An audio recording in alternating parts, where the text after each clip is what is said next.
But I think a lot of times businesses, they get the order wrong, where they have amazing content, but if there's no eyes on it, then it doesn't really matter. We need to get traffic first. And then once the traffic starts to grow, then work on your brand identity and your messaging, because then once you have people, then it's really important to connect with them, because that's what's going to boost your customer lifetime value, create that brand loyalty. What's up, Zack Oates here, author, entrepreneur, and customer relationship guru. Welcome to Give An Ovation, growth strategies for restaurants and retailers, where we find industry leaders to share their secrets to grow your business. This podcast is sponsored by Ovation, the actionable guest feedback tool that works on or off premise and is easy, real-time, and actually drives revenue. Learn more at ovationup.com. All right, what's up, everyone? Zack Oates here at another special edition of Give An Ovation from my wife's sewing room. She's beginning to wonder if I'm ever going to move out, and so am I. Today, we've got someone really cool. We met a little while ago. He was referred to me by a customer of mine who's used him and said that he is just phenomenal. I chatted with him, was blown away by how cool and how engaging he is, and the information that he was able to share with me. I thought we just needed to create a podcast and share it out. So Chris Morin, he's the founder and CEO of a company called Chris Goes Viral, and he works with SEO. He does SEO for companies ranging from small companies all the way to national and international companies. He's a world traveler. He's got tats all up his arm of places he's been, and it's going to eventually all the way go down to his big toe when he visits me here in Utah. But Chris, welcome to Give An Ovation. Glad you're here, man. Thanks so much, Zach. I'm glad to be here. Yeah. So Chris, let's jump into it. Talk to me about local SEO. What is SEO? What should people be looking for? Why is it important? Well, I think a lot of business owners, when they first come to us, they understand the basic premise of SEO, which is to help your business or your listing rank higher on Google. And that's exactly right. But they don't really understand why it works, how we do it, how it actually functions. So the general concept is we want to create powerful signals that get Google to provide your brand and your listing with greater authority so that you're going to rank higher than your competitors. And you're also going to be found by customers over a larger radius. So compared to just right down the street, you're going to start to show up in search results over the town, other towns, hopefully the whole region. So it's all about sending those signals. And so I guess an analogy would be, if you're driving down the highway heading towards New York City, you're going to see signs for New York hundreds of miles away. Right, but if you're heading to a small town, you're not going to see those signs until you're practically in the town.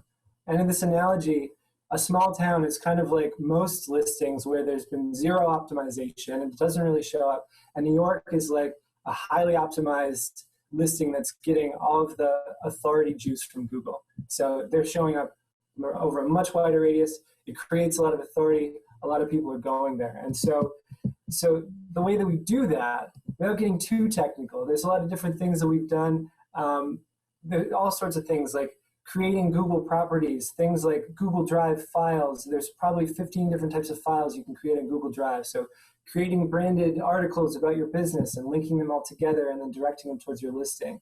Creating what they call Map Stack, which is custom maps that have driving instructions to get to your business from different radii outside of your business, and connecting that to the authority stack. And we get all your information to data aggregators, which there's 4 in this country, and they basically take information and push that to thousands of other platforms like directories and even places like Apple or Bing. It connects you to all of the voice assistants like Google Home, Siri, Cortana. I think everybody's probably got one at this point. Gets you into the built-in navigation systems for most major brands of automobiles so that you're more likely to come up whether people are doing a voice search or they're searching in their car or they're searching on their phone or their computer. We're doing things like citations. A lot of people know about citations when they think of SEO, which is essentially name, address, phone number, getting that consistent information across hundreds of different directories. That sends a strong signal to Google. It's not as strong as it used to be, but it still works. So that's a big part of our strategy. using probably 45 different social media platforms to also help boost the signals. That's separate from, say, engagement on like Facebook and Instagram. This is more about data and about, like, once again, sending those signals, guest posting, syndicating press releases, sending it out to hundreds of news sites. All of these things are purely data driven, and it's creating the signals that tell Google, hey, this business, they know their stuff. They look at all this this network of sites and profiles and properties that they're all linking together. Like, we're going to give them credit for that, and we're going to show them higher in the rankings, and we're going to show them to people over a much wider radius. And the cool thing about that is it doesn't really have much to do with content in the sense of a business owner getting a ton of high quality photos or videos or branding and identity. If you know the basic information about your business and your products and services, then we can do SEO for you. This is awesome, man, because this is just sounding like I'm getting tired just hearing all this stuff that needs to get done. Yeah. I mean, to be completely honest, the actual technical details of how we do what we do is kind of boring. It's about presenting data in a way that Google deems effective, and then they give you credit for it. It's not as flashy as like taking a bunch of high quality photos at a shoot or making a drone video or things like that. It's not as fun as engaging with people on Instagram. And that's important, but I think a lot of times businesses, they get the order wrong, where they have amazing content, but if there's no eyes on it, then it doesn't really matter. We need to get traffic first. And then once the traffic starts to grow, then work on your brand identity and your messaging, because then once you have people, then it's really important to connect with them, because that's what's going to boost your customer lifetime value, create that brand loyalty. So the data stuff, that's like the number one pillar of SEO in our world. And that's closely related to traffic. Another great way to get more traffic is to already have it. And I know this sounds funny, but Google, if they see that you're getting a lot of traffic, they're going to expect that you should keep getting it. So that kind of fixes itself as time goes by. And then the other huge thing about local that obviously you guys know innovation is reviews. Reviews are humongous. And we want to get as many reviews per month as possible. We want them to be good quality reviews, 4 to 5 stars. We want to block negative reviews. We want to try to get them keyword stuffed. If you have a burger joint, we want someone to say, dang, that's the best burger I've ever had. And then we want you to respond within 24 hours and say, thanks so much, Jimmy. We're so glad you liked our burgers. And all these burger signals are also sending that link to Google and saying, hey, they're really good about burgers. 55 people just said they had great burgers this month. And all these things add up. Because what Google has done, which is really amazing, is they've created an algorithm that is trying to think like a real person would think, but it's doing it on every website and listing across the world all at once, all the time. Yeah. And that's just crazy to really think about. But it's amazing how it works, because these same things that Google is giving credit for as far as signals are things that would work on a person if they just walk down the street. You see a ton of references about a business. You hear great reviews from your friends. They say, oh, yeah, they have the best burgers in town, and they're really great to talk to. They have a good team. These are the things that are going to get you business in the real world. So Google gives you a lot of credit for that online as well. So if you can do that, if you can get the data stuff moving, if you can get, like, then the traffic starts in, and once the traffic starts in, the reviews start coming. If you can get all that stuff dialed in, then there's a very good chance that you're going to rank probably in the top 3. And that's where we want people to get. They call it the 3-pack. So if you do a local search like restaurants near me, you're going to see that little map section in the top that comes above all of the regular website search results. We call it position 0 because it's like the prime spot. Yeah. And if you get in those top 3, that's 88% of all of the traffic for local searches. And then the next page is 17 more listings fighting over 12%. Yes. So if you're not in the top 3, you're not anywhere. Oh yeah, you got it. If you want to thrive, you got to get in the top 3. And once you're there, like some other statistics from Google, almost half of, like 46% of searches nowadays are local searches. So that's things like restaurants near me, restaurants in Amherst, Massachusetts. This is blowing up because everybody's trying to do that stuff.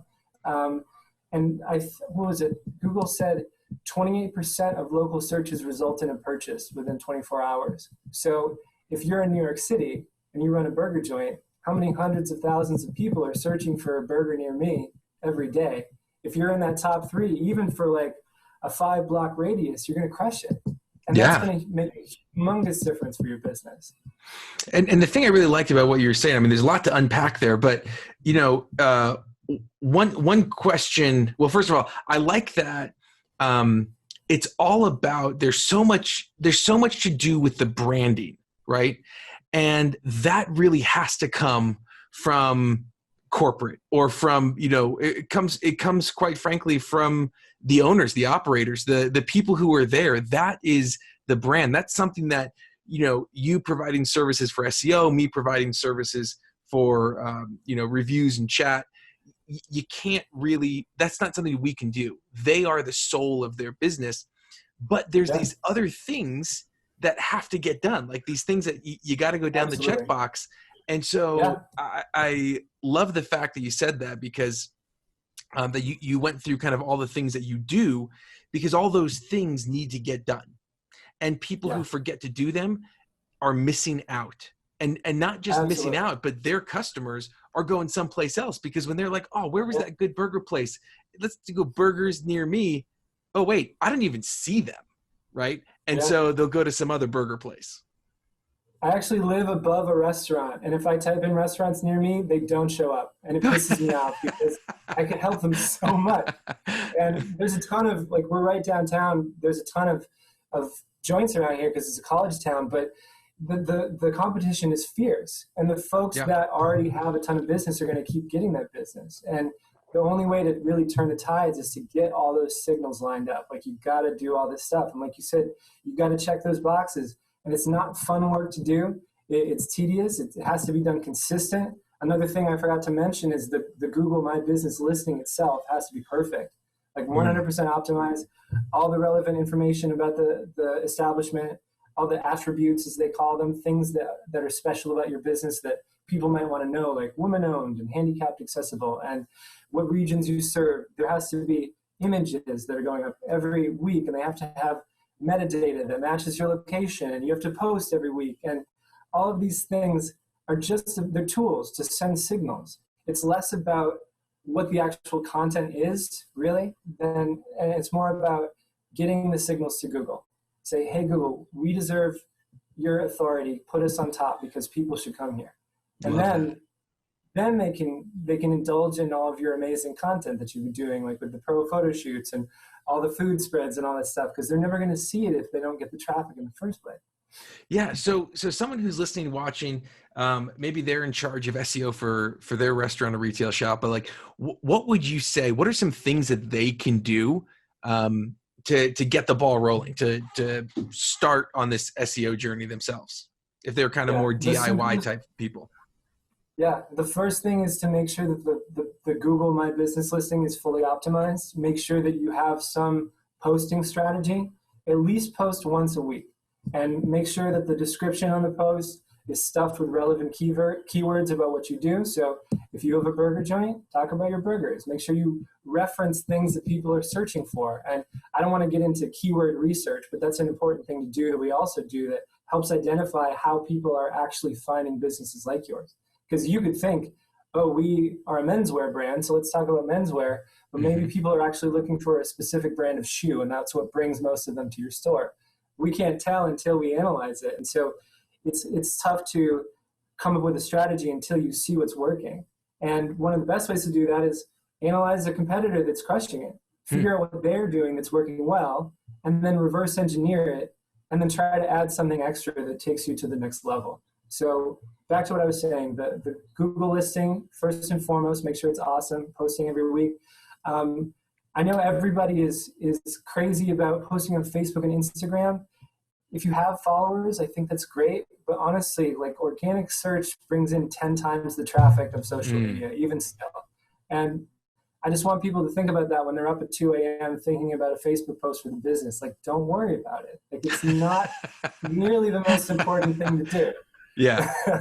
And the most important thing about social is it's an opportunity for you to share your brand with somebody. What's the energy? Are you like young and fresh and irreverent? Are you like we're the lawyer's office that will take you through this hard time, and we're the bedrock of your, like, what do you want the feeling to be? That's what these platforms are good at, because it's all about that emotional connection. And that's where the trust starts to come in. And I don't want to knock social at all, because another big thing we do is viral giveaways for social media, like how to grow your social platforms as quickly as possible. And that's why the business is called Chris Goes Viral, because we started doing viral giveaways. And now, given what's happening, it's probably the most ironic business name in history. Yeah. I did not plan this very well, apparently. And if I don't leave the house in a month, I'll have to change it to Chris Goes Feral, because I don't know how to cut my own hair. And this is going to get bad pretty soon. Love that. All here, or it's buzzed right off. And I had man. But yeah, back to what I was saying, like the Google listing first. Beyond that, things that are helpful, citations are still helpful. There's some tools out there that people can use to get a sense of what their competitors are doing, like where their competitors have links that are going back to their website or their local listings. So start, I think it's called whitespark.ca, I believe. They have a tool that lets you analyze citations, and you can see where people are referencing the name, address, phone number. And they also give you a list of the most common ones that you should do for the United States, for Canada. So you just start going through the list. Make sure you're on Yellow Pages and LinkedIn, and there's so many. And there's a handful that you really want to be on to make sure that you show up, because they have high domain authority.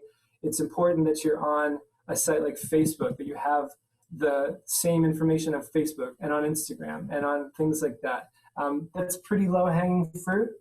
We take it to the next level, because we're doing that same thing on like 50 different platforms at once, and making sure that it's like a total replica of your whole Google listing. So that's something else people can do. And once again, just as a reminder, like the content itself is not super important, because when I'm thinking about the first steps for SEO, it's the content is a tool. It's not about making sure that it sounds perfect and that it's going to connect emotionally with someone that reads it. The pictures are important, but they're kind of secondary. Like, we can do this work for a client even if they haven't taken a single shot of their product or service. We can use stock photos. Yeah. As long as it's there and there's information of that image that's related to their establishment. It's more about the data. Like, I keep coming back to the data. The data comes first, and that's why it's such a great service that we provide to people, because they can say, I know what my business is. Here's the basic information. I don't want to learn any of this stuff. Just take it over from me and just run it. And we can do all of this work, and they never even need to know about it until we have a review meeting. And it doesn't really overlap with all of their content marketing strategies or their social media. It just boosts it all. Yeah, it really has very little to do with everything else. Email campaigns, like all that stuff is completely separate. Yeah. Well, I love that, Chris, because, as we were talking about yesterday, at Ovation, we have a lot of the automation process of collecting that data, instantly chatting with customers who are unhappy and getting reviews from people who are happy. And the thing that really stuck on to our conversation yesterday, the reason why I thought that it was so interesting was because as we saw a lot of our companies started rising in the search engines, and then as we were talking yesterday, you were saying that, the more reviews you get, the increase that review velocity, it helps, right? But companies, but it's just a matter of, do you want to go and ask every single person to leave a review, and and just like, do you want to do all this SEO stuff, or do you want someone to help you out, right? And while reviews is a kind of a fringe benefit of Ovation, it ties really well to what you do at Chris Goes Viral. Absolutely. So at the end of the day, having an automated tool is amazing. Having an automated or a semi-automated tool to do that, and then do the follow-up to make sure people get feedback, and then continue to do like a text-based drip campaign, it's amazing. It's like magic. Texts have, I think it's like an 85 or 90% open rate. It's insane. It's so much better than email. It's just not even funny. Yeah. And being able to connect with people that way is incredibly powerful, especially when you're asking for feedback and then you get a chance to follow up and provide perks and draw them back in for another good experience. That's incredible. Dude, well, I think what you do is incredible, man. So end of the day, you want to get to that 3-pack. If you're not in the 3-pack, you don't exist. So 4 tips I heard is 1, optimize your Google listing. 2, post at least once a week. Just get it out there. Post it. It's not about being perfect. It's about getting it out there. 3, That's right. Citations and analyzing your competitor. White Spark, check them out. And then lastly, hire some help. There's a lot of boring stuff to do out there that's needed for the business. Awesome tips, awesome conversation, Chris. And I don't know about you going viral, but I sure have caught the bug, man. So today's ovation goes to you for doing the work that needs to get done to bring people to the top page and basically into existence. So thanks, Chris, for hopping on. Thanks for giving all these great tips. Cool. Thanks so much, Zach. Glad you're with us today, and thank you. Thank you to the risk takers, the troublemakers, the crazies who are keeping this world clothed and fed. You're the ones who deserve an ovation. Again, this podcast was sponsored by Ovation. To see how we can help you grow your business, go to ovationup.com. Don't forget to subscribe, and as always, remember to give someone in your life an ovation today.